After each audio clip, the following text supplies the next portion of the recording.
ஹிரா குகையில இருக்கிறாங்க. அவர்களுக்காக உணவுகள் தயாரித்து கொண்டு போய் ரசூலுல்லாஹ்வுக்கு போய் கொடுப்பாங்க.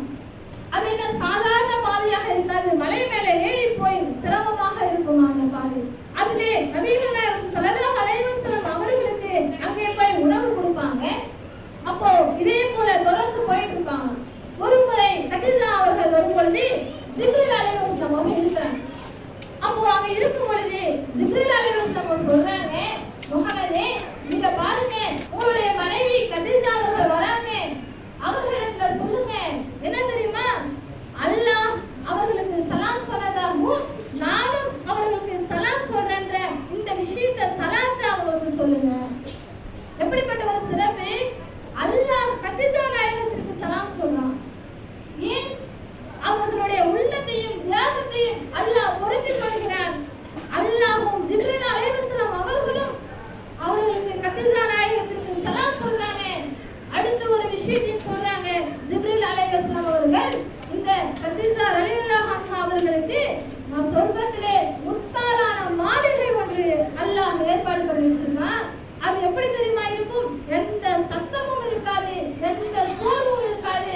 அப்படிப்பட்ட முத்தாலான மாளிகை என்று அல்லாஹ் அங்கே அவர்களுக்கு சிலாகித்து சொர்க்கத்தில் இந்த உலகத்திலே வாழும் பொழுதே சொர்க்கத்திலே ஒரு மாளிகை இருக்கிறது. அப்போ இதுவெல்லாம் அவர்களுக்கு அந்த சிறப்பெல்லாம் எப்படி கிடைக்குது?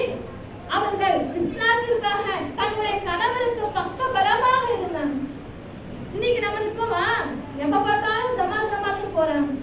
ஜமாத்துக்கு கூட தேவையில்லை, ஜமாத்துக்காக ஒரு 100 ரூபாய் 1000 ரூபாய் உங்களை கேட்காம கொடுத்துறாங்க. உங்களுடைய கணவர் என்ன பண்ணுவீங்க? ஒரே சண்டை தான். அன்னைக்கு ராத்திரி கணவருக்கு சாப்பாடு கட்டு சண்டை, தூக்கம் போச்சு. இப்படிதான் இன்றைய பெண்களுடைய நிலை. ஆனால் கதீஜா ரலியல்லாஹு அன்ஹா எப்படி இருக்காங்க?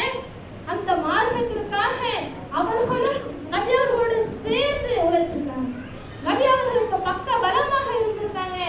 செல்வ சீமாட்டியாக இருந்தும் மொத்த செல்வத்தையும் மார்க்கத்திற்காகவே அர்ப்பணிச்சிருக்காங்க.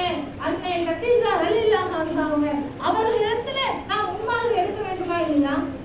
அப்போ இன்றைக்கு எத்தனையோ பெண்கள் கணவர் சம்பாதிக்கக்கூடிய சம்பாதியத்துல கம்மியா இருக்கு அப்படின்னு டார்ச்சர் பண்றாங்க இல்லையா?